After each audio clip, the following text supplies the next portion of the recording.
I want to talk about an interview that I watched this morning regarding futurist, artificial intelligence futurist. And I want to read the questions that the reporter read to her, and then, of course, how she responded. Now, here's a point I guess I'll make, and I'm 56. I've been crawling down this rabbit hole for a very long time. How long? Well, I started out as a kid, programming, basic programming, typing code out of a magazine for very, very simple games on a Timex Sinclair computer. So that's back then. Then I jumped into the Commodore 64 era, then the Amiga 128, and then various other types of PCs over time, the 386 processor, the 486 to the 586. But all that time I was either playing cop or, looking. When I first got on the police department in 90, in fact, the computer technology, they had just started bringing in computers. But everybody always held up the number 2 pencil as being these older time police officers, kind of like Granddad would have said, you can only trust this. Technology will let you down. Anyway, so that was back in the day. But I did watch a futurist give an interview, and I'm not sure what you need to be a futurist, but anyway, it's interesting. But I wanted to put what the interviewer asked, what she said, and then how I don't know if I agree. So the interviewer said, I'm fearful of the future, should I be? And by the way, I used AI to put this together, not my responses, but to extract all the information. It's very easy. If you've never used it, it's free. It's a Google service. It's called NotebookLM, NotebookLM. And if you've never used it, check it out. It's awesome. You take a YouTube video, plug it in there. I mean, you can get a complete digestion of the material. You can ask it questions. You can have it create basically an interview podcast style report that has 2 people discussing it. If you haven't used it, it's free. It's wonderful. But this is one of those AI things that I believe is incredibly helpful from a learning perspective. If you're watching this and you haven't started wrapping your mind around learning AI, that might be a great tool to start to utilize. You see a video, you read a PDF, or you even find a website that might be talking about artificial intelligence.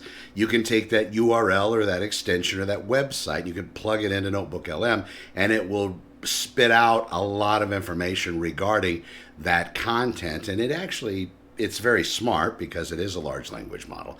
It'll actually extract and add to it. It'll amplify it. It'll give you different spins and different ideas on the article itself, and truly it creates a fax. It'll pull FAQ, actually. It will pull a source document. It'll give you a timeline. It'll give you basically a Q&A. It can quiz you over the information. It's really just lovely.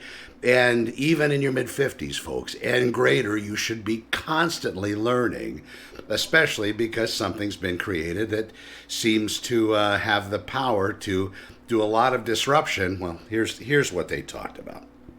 I'm fearful of the future. Should I be? He asked. She said something in the semblance of the future doesn't exist yet, so there's nothing to be afraid of. Yes, I like to be now as well.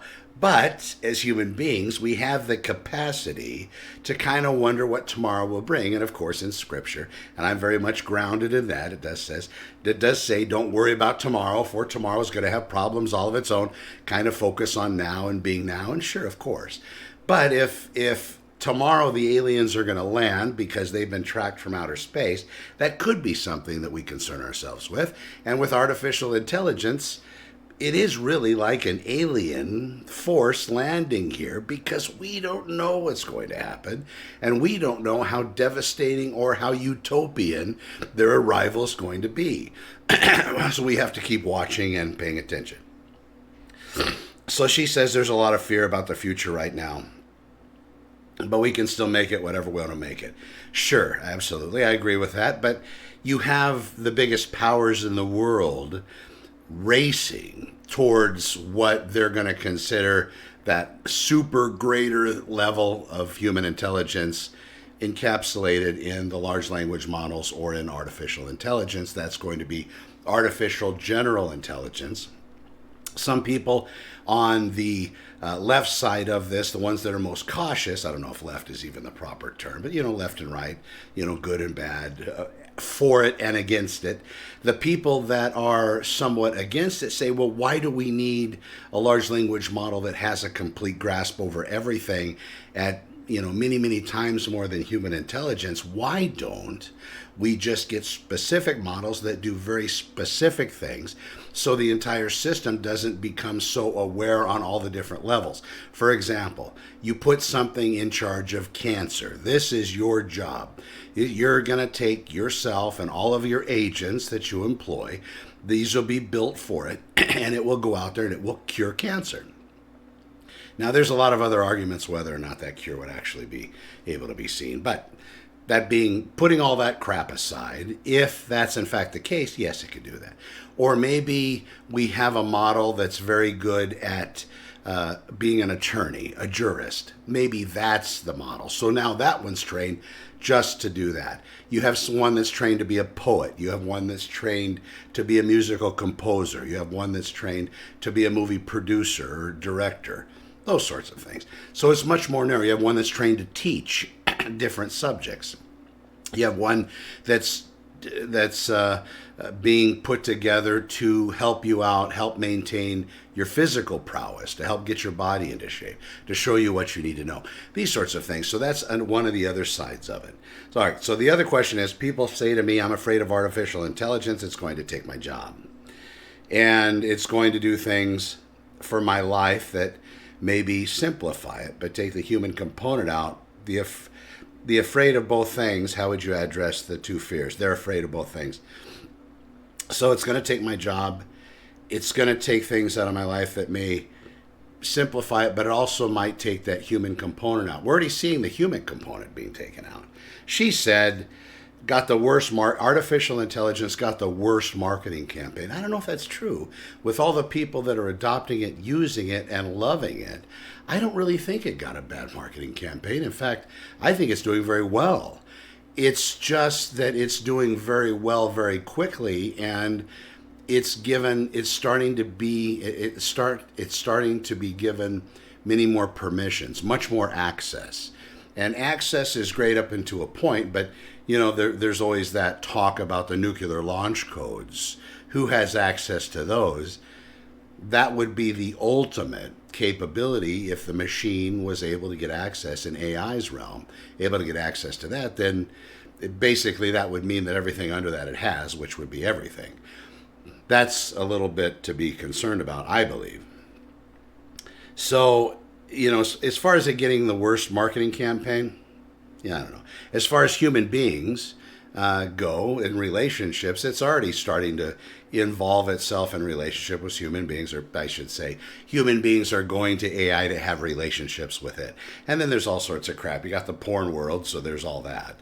But besides that, if you stay away from that rabbit hole, because that tears you down on multiple levels. But personal opinion, but I do believe that it's safer just to stay away from all that crap, because that distraction is huge. Just like any other addiction, right? It's very easy to fall into that hole. But coming back to the knowledge and experience and looking at artificial intelligence, did it get a bad marketing campaign? I don't think so. I think people are still looking at it as if it's really going to be fantastic. Now, is it going to replace jobs? Yes, it will. And the journalist, I was watching another show, Morning Joe, maybe, I think that's what it's called. He's one of the people he was interviewing. He said, well, I don't think they're going to come for us journalists. I don't know. You should watch The Babies. Have you seen The Babies?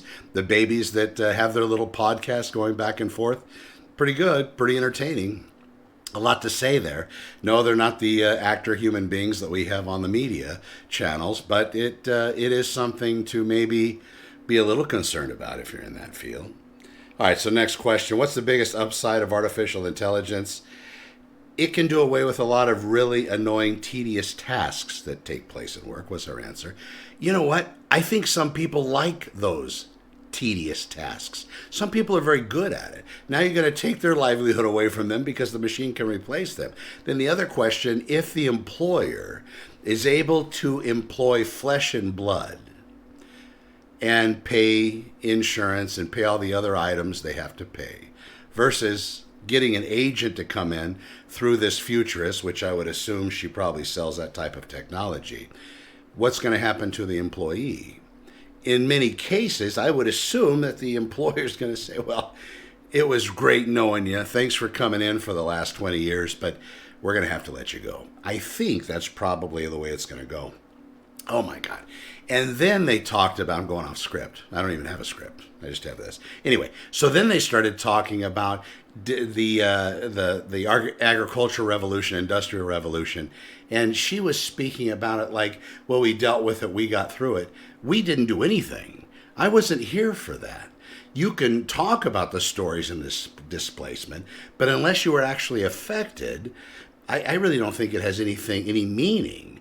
And you have the audacity to try to translate that into what's coming, as if what's coming isn't going to be much different and it's going to be kind of okay and easy to deal with, as the last couple revolutions that they always discuss, which is the agricultural and the industrial. I don't think that's really applicable, because both of those revolutions were dependent on some level of intelligence to come up with the ideas and the mechanisms to make those growth spurts possible. And they went from us being able to basically work on an acre of produce or crops to hundreds of acres, and put the mechanical processes in place in the machines. And then you get to the other industrial side, instead of digging a ditch with 50 men or 50 people digging a ditch with shovels, they have one backhoe that can get it done in 15 minutes versus an all-day task. These are massive changes. The people that were in those employments, being employed to do those types of work, they say, well, you're just going to have to learn a new skill. Oh, I watch the people talk about AI, and they're using terminology that isn't applicable because they don't understand it. Of course, they're my generation. Of course, they're like my grandfather trying to figure out an iPhone. I didn't know any of my grandfathers, but if I did, I can imagine if they were still alive. Let's say I was one of those that had super long living families, and I handed them the iPhone. I said, hey, look at this. There's videos on here. And if he had never seen it before, what a shock that would be. And then I would say, well, tell me about it. He said, and explain it to me. I take it away and tell me what you just saw. Well, I saw this little box, and it wasn't very big, but it was like a television. And inside of it, I mean, how would that work? And then you watch people talk about being futurists and experts on AI. They just don't seem to have the terminology. All right, so the biggest upside. As far as for me, the biggest upside is going to be the learning and educational component. It could potentially solve the world's problems. It could solve hunger. It could solve disease. It could solve death. It could increase longevity of human beings for a very long time. It could make the world a much more peaceful place. It could put everybody on more of an even playing field. And there's some dangers in everybody being on the same playing field. I think that could be communism. But it could at least work out some of the ruffles that people have the hardest dealings with. Addiction, sickness, family conflict, struggle, country conflict, world conflict, people that might be trying to take over things. Maybe it could be a better control mechanism. Maybe it could be a better negotiator for certain things. But I think that's where the gift of this could be. Unfortunately, it seems like it can also do other things, devastatingly damaging things very, very well. War, bots, fighting, basically figuring out the next move of most people, most societies, most conflicts, most people involved. That, I think, would be a problem. Is the fear about losing jobs misplaced? And she said, I don't think it is, which is actually very, very true. Jobs are still being lost and companies are conducting layoffs. It is happening because of AI, specifically HR roles being done away with or not filled at some large tech companies. And that's very true. University degrees can still be valuable. Don't know. The real opportunity is to create skills and pathways and upskilling opportunities. Ha! Well, I'm not sure what that means, but we can go with that. And We need faster pathways for people to build skills. So the educational component, I talked about NotebookLM, it's free. And the system works great. If you want to learn something, that's not a bad place to start, besides reading and understanding everything about it. But the older we get, the more difficult that kind of seems to be, at least in my case. So it takes me going over it a few times versus, well, I don't even remember the past, but if I could go back and remember when I was 18, I blew all those chances because I was too busy doing other things. But let's say I was focused on education, I probably would have realized how much easier it was then than it is now. So I'm going to throw that out there. What should the future of education look like? That's anybody's guess. You have a robot teaching a class, for example, and the robot itself is able to look at everybody's face simultaneously. So let's say there's 40 kids in the class, and it's going to tell if little Jimmy is confused about when the robot is teaching the course on English literature. Well, no, let's just go basic English and talking about the subject and verb relationship and adjectives and those sorts of things in basic sentence structure. When it's teaching that particular course, first off, it's going to know how to teach it so all 40 of those people in that class are going to get it. And let's say a couple of them don't. It's going to be able to identify the couple of them that don't, and it's going to be able to either give them some additional assignments so they understand, so it doesn't take up class time, or maybe send it out on some kind of mobile device that the kids are assigned, maybe some type of an iPad thing. And then later on, they'll be able to review it, and when they do, it's going to be presented to them in a way that's going to be exactly what they like. Now, there's probably going to have to be limits to this, but maybe it's going to be in the kid or the child playing some kind of a video game. Maybe when they do that, then they will see that, oh my God, the subject and verb is like the pilot of the ship versus the firing of the bullets at the other alien ship or something of that nature. But that's probably where education is going to be. And this is a very small piece in my non-futurist brain, but that seems to be where the advantage is going to be. So it's going to basically be able to dial into everybody's brain and be able to give them the best way for that individual to learn. So education is going to become much more individualized.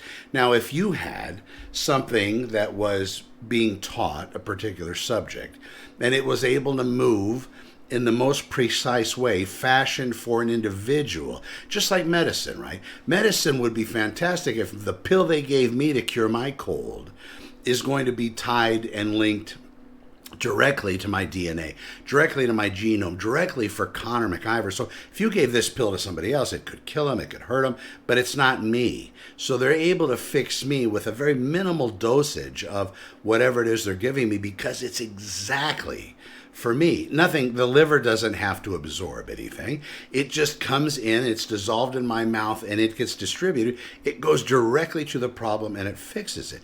Just for me.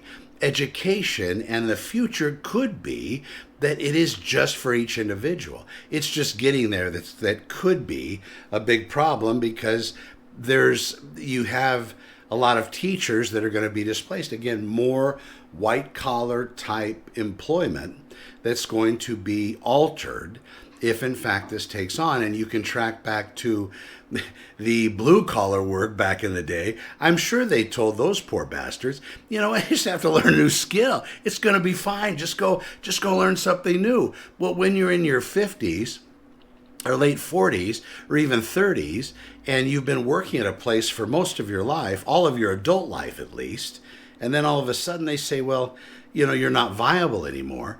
You're not going to work here anymore. We're going to lay you off. What does that person do? And where does that person get relief? It's not easy to go get retrained, and especially if you're running short on funds, because things cost money. Not all of us can be futurists and go out there and build people's businesses and tell them what their tomorrow is going to be, but also tell them don't worry about tomorrow because it's not here yet. I'm not sure how that works, but not all of us are that. So what do you do next? These are concerns that maybe AI can help with. I don't know. It's going to be something. All right. So help me out with this. 10 years from now, what would you imagine or suggest that people are not doing not being comfortable with, that they should be doing and get very comfortable with. They're going to go and they went into AI and learning about AI and understanding about AI. So there's a couple schools of thought from people in my generation. If I'm going to learn about AI, if I'm going to ask AI about my life, am I just giving it the tools and information that it can use to best manipulate over me, to basically put me aside because now it knows so much of the intimate information about me because I've now engaged with it. I think it's already too late for that, because if you look at the data that has trained these AIs, these large language models, you'll figure out that it knows quite a bit. AIs are being used in marketing and advertising. When you're looking at any of the social media, you're going to see maybe one video out of 3 that you don't particularly like. But you'll keep scrolling and keep watching, and an hour or 2 hours will disappear from your life because AI has made it so it's very interesting.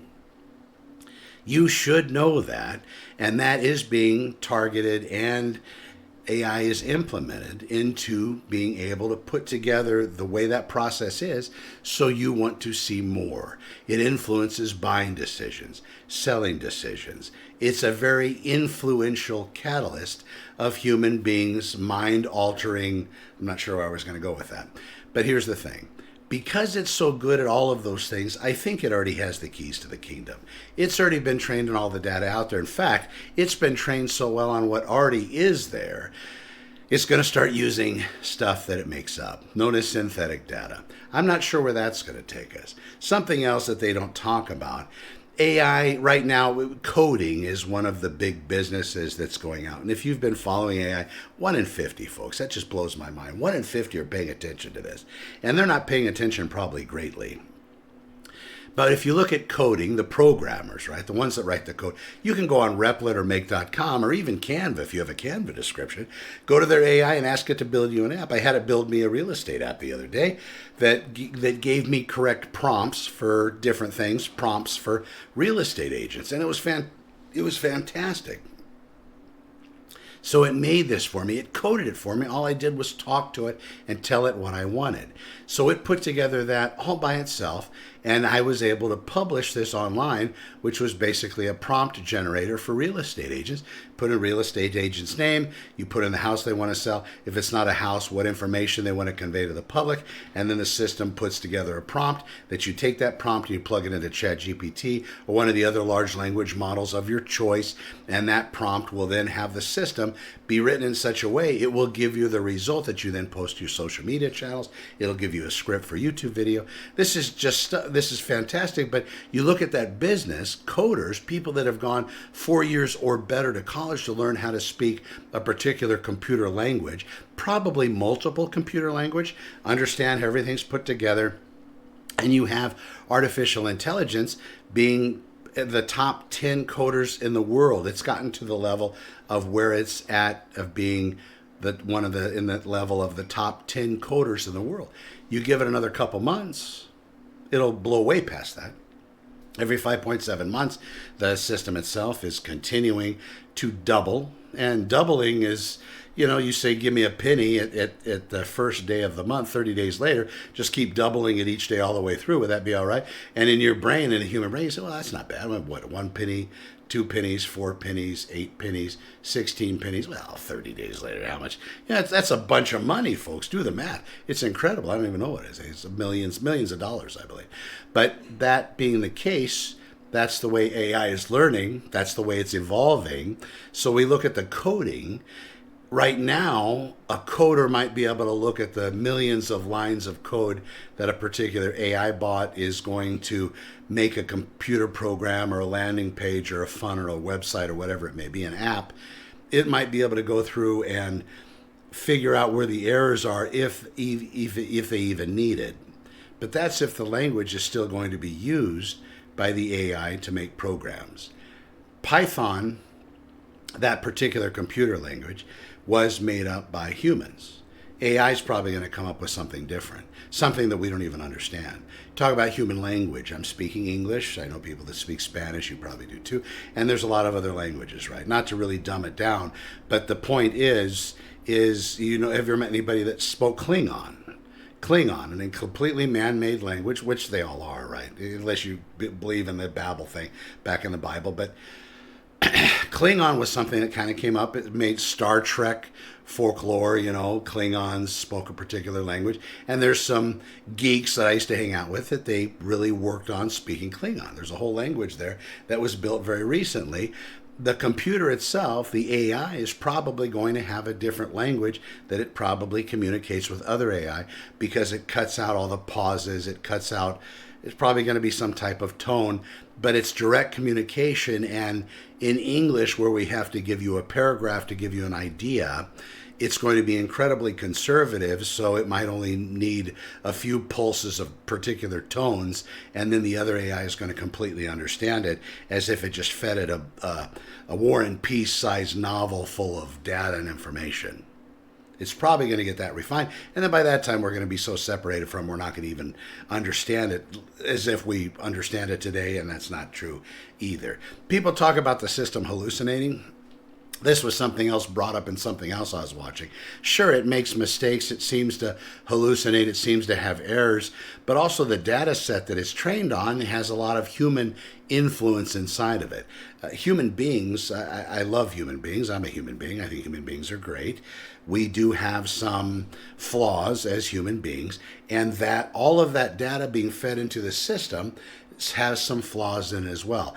It's really not AI's fault, I don't believe. I believe it's the data it's trained on, and I'll give you a couple of examples in closing.